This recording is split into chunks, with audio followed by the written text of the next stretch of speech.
మనం ఎంత చేసినా ఎవరెన్ని ఫైట్లు చేసినా రాష్ట్ర ప్రభుత్వం మాత్రం ఈ ఆర్డినెన్స్ తోటే ముందుకు పోయే ప్రయత్నం చేస్తూ ఉన్నది. నిజంగా అదే తరహా కొనసాగిస్తే ఉంటుందా, రిజర్వేషన్ నిలబడుతుందా? ఒకవేళ రిజర్వేషన్ నిలబడ్డా కూడా ఇప్పుడున్న కాంగ్రెస్ ప్రభుత్వానికి ఏమైనా ఎఫెక్ట్ పడే అవకాశం ఉన్నదా బీసీల నుంచి? డెఫినెట్గా పడుతుంది. ఇప్పుడే కాదు, తర్వాత, ఇప్పుడు ఆల్రెడీ పడుతుంది, తర్వాత కాదు, ఇప్పుడు ఆల్రెడీ పడుతుంది. ఎందుకంటే ఆయన ఇప్పటిదాకా బీసీలను తక్కువ చేసి చూపించిండు. ఆయన రిజర్వేషన్ ఏదైతే కులగణన చేస్తూ 50 పైగా ఉన్న బీసీలని 40%కే చేసి వాళ్ళ సంఖ్యని తక్కువ చేసి చూపించి మా గౌరవాన్ని తగ్గించే ప్రయత్నం రేవంత్ రెడ్డి గారు చేసిండ్రు. సో దాన్ని దృష్టిలో పెట్టుకొని బీసీ నాయకులు కానీ బీసీకి సంబంధించిన ప్రజలు కానివ్వండి ఆయన నమ్మే పరిస్థితి లేదు. ఆర్డినెన్స్ వద్దు, చట్టబద్ధత కావాలి, చట్టబద్ధత తీసుకురావడానికి ఏమేమి చేయాలో దాని మీద పోరాడండి. ఖచ్చితంగా నిన్న మీటింగ్లో కూడా తలసాని గారు చెప్పడం జరిగింది. మీ నాయకుడే ఈ నినాదం తీసుకొచ్చిండ్రు, బీసీలు ఎంతనో మేమెంత మాకింత అన్నట్టు ఒక స్లోగన్ తీసుకొని వచ్చింది రాహుల్ గాంధీ గారే అని మీరే గర్వంగా చెప్పుకుంటారు. మరి ఇవ్వండి, చట్టబద్ధత కల్పిస్తూ ఇవ్వండి కదా. ఆర్డినెన్స్ ద్వారా లీగల్ ఇష్యూస్ ఉన్నాయని మీకు తెలిసినాక కూడా ఎందుకు చట్టబద్ధత గురించి మాట్లాడట్లేదు? జస్ట్ తూతూ మంత్రంగా ఏదో చేస్తానంటే ఖచ్చితంగా బీసీలు ఊరుకునే వాళ్ళు కాదు. నిన్న జరిగిన మీటింగ్తోని రేవంత్ రెడ్డి గారికి వార్న్ చేసారు ఆల్రెడీ, కాంగ్రెస్ ప్రభుత్వానికి వార్న్ చేసినాం. ఇవే డ్రామాలు ఆడిది ఇప్పుడు ఎలక్షన్లలో ఎట్లయితే అంటే మాటలు చెప్పి ఇప్పుడు ప్రభుత్వం ఏర్పడినాక మాటలు మార్చిరో గట్లా ఊరుకునే ప్రసక్తి బీసీ నాయకులు చేయరు. ఖచ్చితంగా రేపటి రోజున బీసీలలో చైతన్యం వచ్చింది. బీసీలలో ఎవరైతే బీసీలు ఉన్నారో ఖచ్చితంగా వాళ్ళు వ్యతిరేకిస్తారు. రేపటి రోజున లోకల్ బాడీలో చట్టబద్ధత కల్పించి 42% రిజర్వేషన్ ఇస్తే తప్ప ఎలక్షన్లకి పోయే ప్రసక్తి లేదు. మీరేదో డ్రామాలు చేసి కోట్లు పోయే పని ఏదైనా ఉంటే వీళ్ళే పెట్టుకుంటారు కానీ ఎవరు చేయరు. ఎందుకంటే గతంలో ఆ చరిత్ర ఉంది, వాళ్ళు తీసుకొచ్చిన ఆర్డినెన్స్. అరే గతంలో ఆ చరిత్ర ఉంది కదండి. గతంలో కాంగ్రెస్ నాయకులే కోర్టుకి పోయి ఆ రిజర్వేషన్ ఆపే పరిస్థితి మనం పంచాయతీ రాజ్లో చూసినాం. అట్లా అని ఇప్పుడు కూడా మేము మాట్లాడుతున్నాం. ఎందుకంటే వాళ్ళ మాట మీద వాళ్ళకే వాల్యూ లేదు, వాళ్ళ మాట మీద వాళ్ళకే క్రెడిబిలిటీ లేదు, నమ్మకం లేదు కాబట్టి ప్రజలందరూ వాళ్ళని అంటే నమ్మే పరిస్థితి లేదు కాబట్టి ప్రజలు వ్యతిరేకిస్తున్నారు. నువ్వు ఖచ్చితంగా చెయ్యి, మేము అడిగేది చెయ్యి, నీకు కావాల్సింది కాదు, ప్రజలకు కావాల్సింది, బీసీ నాయకులకు కావాల్సింది చేస్తే ఖచ్చితంగా వాళ్ళు నమ్ముతారు. నువ్వు ఏం చేయకుండా తూతూ మంత్రంగా నీ పబ్లిసిటీ స్టంట్లు చేస్తా అంటే ఎవరు ఒప్పుకునేది లేదు. డెఫినెట్గా బీసీ నాయకులు అందరూ ఉద్యమిస్తారు. నువ్వేమైనా ఇంకా చిల్లరేషాలు వేస్తే మాత్రం వాళ్ళే రేపు ప్రజాక్షేత్రంలో బుద్ధి చెప్తారు. రైట్, ఫైనల్గా అండి, ఒక బీఆర్ఎస్గా కాకుండా అంటే బీఆర్ఎస్ పార్టీగా కాకుండా ఒక కార్పొరేటర్, ఒక ప్రజల పక్షాన నిలబడి మాట్లాడండి. ఇప్పటిదాకా 18 నెలలు దాటింది కాంగ్రెస్ వచ్చి, ఇప్పటిదాకా రేవంత్ రెడ్డి గారు ఇది చేయలేదు అది చేయలేదని మాట్లాడారు. చేసిన మంచి ఎంతో అంత ఉంటుంది కదా, అది కూడా చెప్పాలి కదా. అవును, ఏమేమి మంచి చేసిండంటే ప్రజలు ప్రశ్నించిన ప్రజలని ఆయన రోడ్ల మీద తీసుకొని వచ్చి కేసులు పెట్టి హైడ్రా పేరు మీద భయపెట్టించి ఇట్లాంటి హైడ్రా అరే అది మాట్లాడడం మర్చిపోయినాం మనం. ఇప్పుడు గతంలో కూడా మనకి మూసీ డెవలప్మెంట్ అది ఇది అని చెప్పేసి మనం తీసుకురావడం జరిగింది. దాన్ని ఏ ప్రకారంగా చేయాలా, ఎవరికి ఏమంటారు ఆ కంపెన్సేషన్ ఇవ్వాలని చెప్పేసి మాట్లాడుకొని దాని ప్లానింగ్ ప్రకారం గతంలో మున్సిపల్ మంత్రిగా ఉన్న కేటీఆర్ గారు చేయడం జరిగింది. వారు కూడా మూసీ డెవలప్మెంట్ తీసుకుందే కేటీఆర్ గారు. తీసుకున్న తర్వాత ఆ చుట్టుపక్కల ఉన్న వాళ్ళకి లొకాలిటీలో ఉన్న వాళ్ళకి 2 BHK కొంతమందికి ఇద్దామనుకున్నారు. ఓన్ ప్రాపర్టీస్ ఉన్న వారికి వారి గవర్నమెంట్ వాల్యూ ఎంత ఉందో అండ్ వాళ్ళకి ఎంత బెటర్గా మనం కంపెన్సేషన్ ఇవ్వగలుగుతామో అనేది వాళ్ళు ప్లానింగ్ చేసుకున్నారు, చేద్దామనుకున్నారు. కానీ ఇప్పుడు వాళ్ళు రాగానే ఏం చేస్తున్నారు? ఇప్పుడు first of all Hydraa agenda, Musi agenda, వాళ్ళ హైడ్రా కానివ్వండి, మూసీ డెవలప్మెంట్ కానివ్వండి, వాళ్ళ ఎలక్షన్ మేనిఫెస్టోలో లేదు, వాళ్ళ ఎజెండాలో కూడా లేదు. కానీ వచ్చిన తర్వాత వాళ్ళు చేస్తుంది ఏంటి? రియల్ ఎస్టేట్ కుప్పగూలిపోయింది, హైడ్రా పేరు తీసుకొని వచ్చి ఖచ్చితంగా NOC ఇవ్వాలా, హైడ్రా ఇస్తేనే మేము చేస్తామన్నారు. గతంలో పర్మిషన్లకి ఇబ్బంది పడుతున్నారు.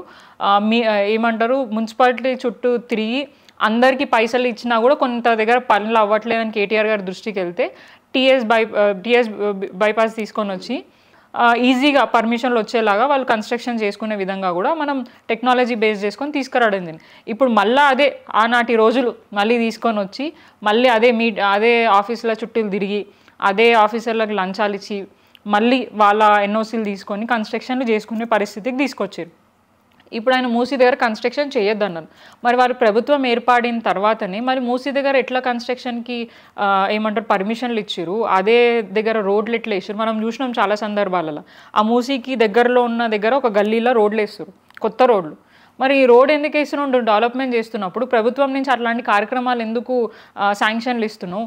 అక్కడున్న ప్రాంత ప్రజలకి ముందే నువ్వు అవేర్నెస్ తీసుకొని వచ్చి మీ ప్రాంతంని మూసి డెవలప్మెంట్లో అంటే తీసుకుంటున్నాం కాబట్టి మీరు అందరూ వెకేట్ చేయాలా, మీ ట్యాక్సులు కలెక్ట్ చేయము, కరెంటు బిల్లులు కట్ చేస్తాము, అంటే ఇవన్నీ పవర్ కట్లు అవన్నీ చేస్తాము, అప్పుడు వాళ్ళకి కొద్దిగా తెలుస్తుంది. దాన్ని బట్టి వాళ్ళ ఆల్టర్నేటివ్ ఎక్కడ పోవాలో ఏం చేయాలని డిసైడ్ అవుతుంది. కానీ రాత్రికి రాత్రి జేసీబీని తీసుకొని వచ్చి జులూం చెలాయించి కొత్తగా కన్స్ట్రక్షన్ చేసుకునే ఇల్లు ఇట్లా ఈరోజు పోతారు, ఏడికి గోప్రవేశం చేస్తారు, పొద్దున ఇల్లు కూలగొడతారు.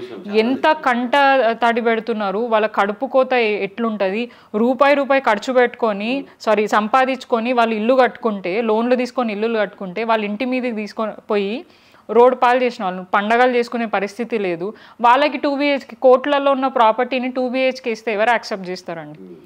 సో ఇది ఫస్ట్ ఆఫ్ ఆల్ ఎంత దారుణమైన పరిస్థితి ఉందంటే, నేను చెప్పిన కదా ఆయన చేసిన పని ఏదైనా ఉంటే కేవలం ఫ్రీ బస్, ఆ ఫ్రీ బస్ ఒక్కటే చేసిండు, దాంతో ఎవరు కూడా సంతోషంగా లేరు. మీ మీడియా సాక్షిగా చాలా సందర్భాల్లో మీరు విజువల్ చేసిరు, మహిళలు ఎట్లా కొట్లాడుకుంటున్నారో, కండక్టర్లను ఎట్లా కొడుతున్నారో, అదే కండక్టర్ మహిళల పట్ల కానివ్వండి ఎట్లా ప్రవర్తిస్తున్నారో, డ్రైవర్లు ఎంత ర్యాష్గా పోతున్నారు. సో ఇవన్నీ ఆయన చేసిన మంచి పనులలో ఆయన అనుకుంటున్న దీంట్లో పోతుంది. సో ఆయన తెలంగాణ రాష్ట్రానికి చేసింది ఏం లేదు, ఉన్న రాష్ట్రాన్ని ఆగం చేస్తున్నాడు, డెవలప్మెంట్ అయిన రాష్ట్రాన్ని ఇంకా 10 సంవత్సరాలు వెనుకకు తీసుకుపోతున్నాడు. ఆయన పాటలు ఎప్పుడు ఉంటుంది, ఆనాటి రోజులు తీసుకొచ్చిందని. ఖచ్చితంగా ఆనాటి రోజులే రేవంత్ రెడ్డి గారు తీసుకొస్తున్నారు. ఆ రోజులు అంటే ఎమర్జెన్సీ కాలాలు, నిర్బంధాలు, ఇట్లాంటి క్రైమ్ రేట్స్ పెంచడము, అవన్నీ కూడా మనకు కనిపిస్తుంది. మొన్ననే కదా 50 years కంప్లీట్ అయ్యింది ఎమర్జెన్సీకి. సో అట్లాంటివి గుర్తు చేయడానికి ఇంకా కూడా అగ్రెసివ్గా రేవంత్ రెడ్డి గారు పోతున్నారని చెప్పేసి మాట్లాడుతున్నారు. ఫస్ట్ ఆఫ్ ఆల్ ఆయన మాటకి ఆయనకే వాల్యూ లేదు. ఆయన మనం ఆల్రెడీ స్టార్టింగ్లో డిస్కస్ చేసినాం, దేవుళ్ళనే మోసం చేసిండు. ఆయన అన్నాడు, నేను దేవుడితోనైనా కొట్లాడి నేను ప్రజలకి న్యాయం చేస్తా అని మాట్లాడుతున్నాడు. ఆయన దేవుడిని ఎదిరించే మొగోడు ఎవరైనా ఉన్నారా? సృష్టించిన వ్యక్తివే నువ్వే కదా, ఆ దేవుడు సృష్టించిన మనిషి. ఇప్పుడు మొన్న బోనాల సందర్భంగా రంగంలో మాట్లాడుతూ, గతంలో నేను మంచిగా అందుకున్న పూజలన్నీ నేను సంతోషంగా ఉన్నా, కానీ ఇప్పుడైతే లేను, పరిస్థితి వేరే తీరుగుంది, జనాలకి చాలా ఇబ్బంది అవుతుంది, కొత్త రోగాలు వస్తాయి అన్న విధంగా కూడా భవిష్యవాణి చెప్పడం జరిగింది. ఎందుకు అవన్నీ అంటే పండగలు టైంకి అంటే ప్రశాంతంగా జరగట్లేదు అన్నీ. ఇప్పుడు మనం మొన్న బల్కంపేట ఎల్లమ్మ కళ్యాణం టైంలో కూడా మనము అమ్మవారి ఊరేగించినప్పుడు మంచిగా అమ్మవారిని సంతోషపెట్టే విధంగా కూడా బాజా భజంత్రితోని తీసుకెళ్తాం, అది లేదు.